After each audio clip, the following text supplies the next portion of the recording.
everybody, Schuyler Callihan here on Between the Eers. It is the morning after, and today we're going to discuss West Virginia's win 56-17 over the Duquesne Dukes. We won't spend too much time on this today. Usually we'll go 10 or 15 minutes on these morning afters, but with this being a blowout game against an FCS opponent, there's really not all that much to talk about.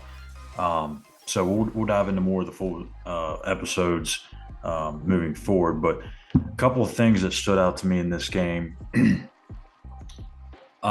is obviously, first of all, Hudson Clement, and we mentioned it yesterday on the post game show. Coming out there catching 5 passes, 3 of them of which ended up going into the end zone for touchdowns. This kid can play, and I think there's a role for him on this team. I don't know if it's actually going to be as a starter, at least not this year, but I think he can definitely fit into that wide receiver rotation.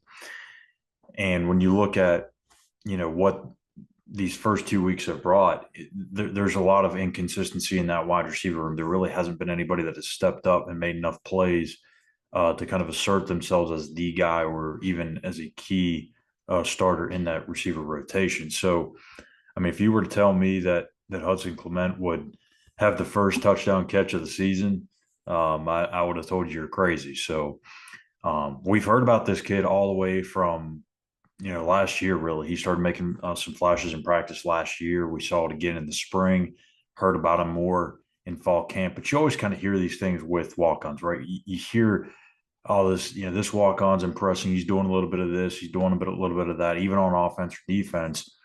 And then for whatever reason, they never actually see the field and make a major impact. I have a different feeling about Clement. Now, again, he still has a lot of work to do, and there's still a lot to prove until he can show that he can have that type of impact on the offense. But this is a good first step. And again, I know it's Duquesne, but 5 catches, 170 some yards, and 3 touchdowns. I mean, that's a great day at the park. And not very many players in West Virginia history can say they've had that type of a game. So he put himself up there with some of the best, and I think this is a good step forward for the redshirt freshman from Martinsburg. And maybe he gets some more playing time moving forward. Devin Carter was banged up. So for those of you that were wondering what the issue was with him, he got stepped on during practice. I believe it was on Wednesday. Neil Brown said in the post game. So they felt like he was probably going to be able to go, and then just didn't look good in the pregame warmups. So Hudson Clement found out literally minutes before the game that he was going to start, and puts together that type of performance. So hat tip to that kid, and hopefully good things are coming for Devin Carter on the injury front. Defensively, I think you see the flashes of some players. Tommy Watt-Durjai with 1.5 sacks. He got 3 tackles. Ben Cutter, the true freshman linebacker, had 4 tackles. I thought Aubrey Burks played a much better game when he was in the game.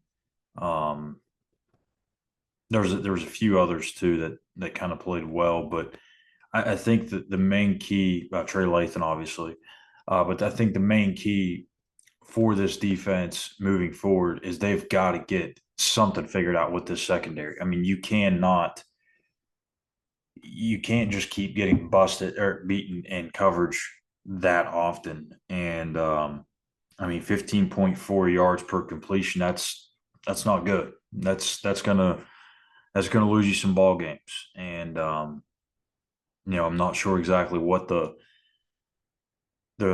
solution is back there. I don't know if there's the right guys back there. And again, this is kind of catching me by surprise, because I think on paper, when you look at this unit from corners to safeties to whatever back there, the hybrid guys even, I think this was a much better team in the back end than they were a year ago.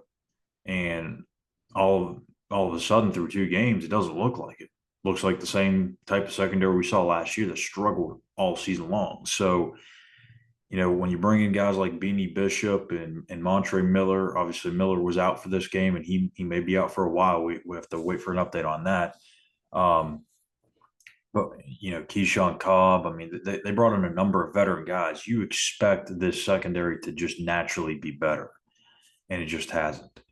So, somebody in that room's got to step up. Andrew Wilson Lamp, he's gotten beat multiple times at cornerback in these first two games.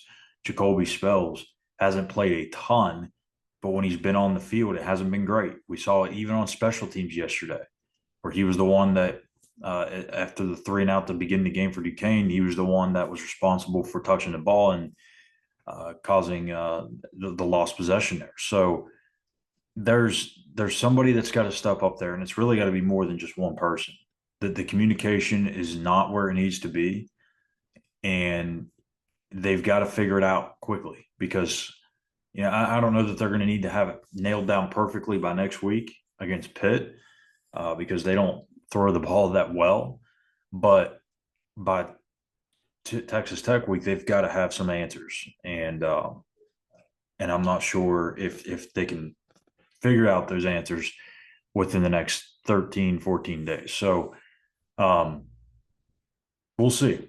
But I think we saw some positives out of this team. I think we saw the slow start.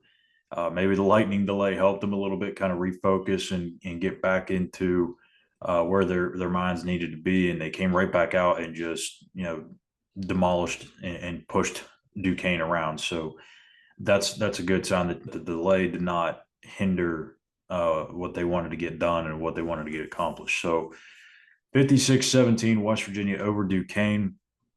That is it for the morning after here on Mountaineers Now, Between the Ears. Be sure to subscribe on YouTube at Mountaineers Now, and on Twitter, give us a follow at Mountaineers Now. You can follow me at Callihan_. So that'll do it for us here today. Again, West Virginia 56-17 over Duquesne. Thank you guys for watching Between the Ears, and we'll see you guys back here in a couple of days.